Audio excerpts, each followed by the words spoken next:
Ошто курулушта иштеп жүргөн 16 жаштагы өспүрүм 13 кабаттан кулап кетип каза тапты. Кырсык дал ушул көп кабаттуу үйдө орун алган. Маркум Артвин курулуш компаниясына тандык. Бул имаратта курулуш калдыктарын тазалоочу болуп эмгектенип жүргөн учурда бул иш боюнча милиция тергөө ишин баштады.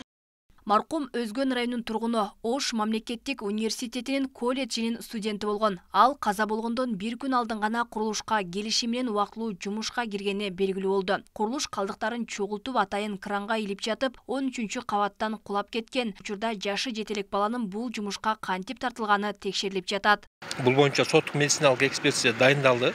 Өлүм себептерин аныктоо боюнча ошол жердеги бардык күбөлөр, ишке алган адамдар жетекчиликке сурак берип жатышат. Эмне себептен жаш балдарды, 18ге чыга элек балдарды мындай ишке тарткандыгы боюнча дагы азыр ошол ишке алгандар тиешелүү көрсөтмөлөрүн берип атат. Эмне себептен тиешелүү өздүк документтерин караган эмес.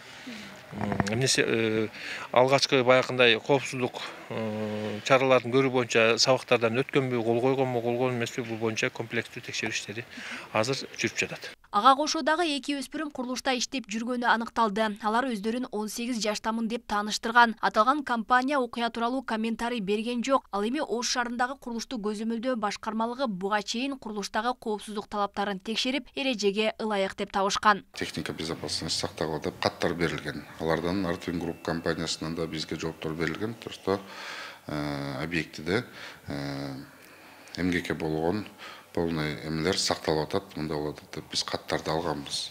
Талаптарды техника безопасности боюнча буларда бардык эле нормаларын аткарып келаткан, бирок ошого карабастан кырсык экен ушундай нерселер болуп калыптыр. Мындай окуя Артвин курулуш компаниясында экинчи рет кайталанып жатат. Буга чейин да бир кызматкер иш учурунда каза тапкан. Көп өтпөй Карагай курулуш компаниясында да 28 жаштагы жигит 8 кабаттан кулап мүрт кеткен. Ага жумушчулар үчүн коопсуздук талаптары сакталбаганы негиз болгон. Көп кабаттуу үйлөр, Ош шаары өнүгүүсү үчүн биз буларды эми салбаа деп кое албайбыз, конечно, салынып атканда эң негизгиси техника безопасности. Эмгекти сактоо үчүн биз дагы усиливать этип, өткөндө биз бардык Ош шаарында курулуп жаткан объектилерге бардыгына уведомлениялар бергенбиз. Техника безопасности сактоо боюнча эскертмелерди берип турабыз.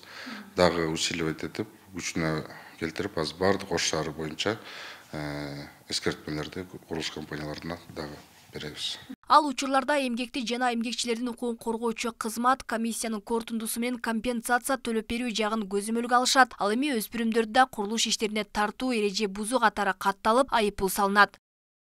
Эмне себептен болуп атат деген маселе, албетте бул биринчи орунда ушул эмгекти коргоо жана техникалык коопсуздук эрежелеринин толук сакталбаганы. Ошол жакта сиз айткандай жумушчуларды ошол курулуш объектисинде киргизүүдө атайын жанагындай талаптар бар да. Нускалоодон өткөрүү, андан сырткары жанагындай жеке коргонуч каражаттарын камсыз кылуу, андан сырткары курулуш жүргүзүүдө бир нече жана коопсуздук сактоо боюнча маселелер бар да. Ош шаардык милициясында жыл башынан бери курулуш учурунда орун алган кырсык боюнча 5 факты катталган. Мындайда окуя кокустук катары катталгандыктан иш кыскарып кеткен учурларда жок эмес. Курулуш аймагында иштеген жумушчулардын сөзсүз түрдө башында каскасы, атайын кийими болушу керек. Бирок мындай талап көпчүлүк курулуштарда сактала бербейт. Алмагүл Эрке Байгызы, Адилбек Абдакимов, Ош ТВ.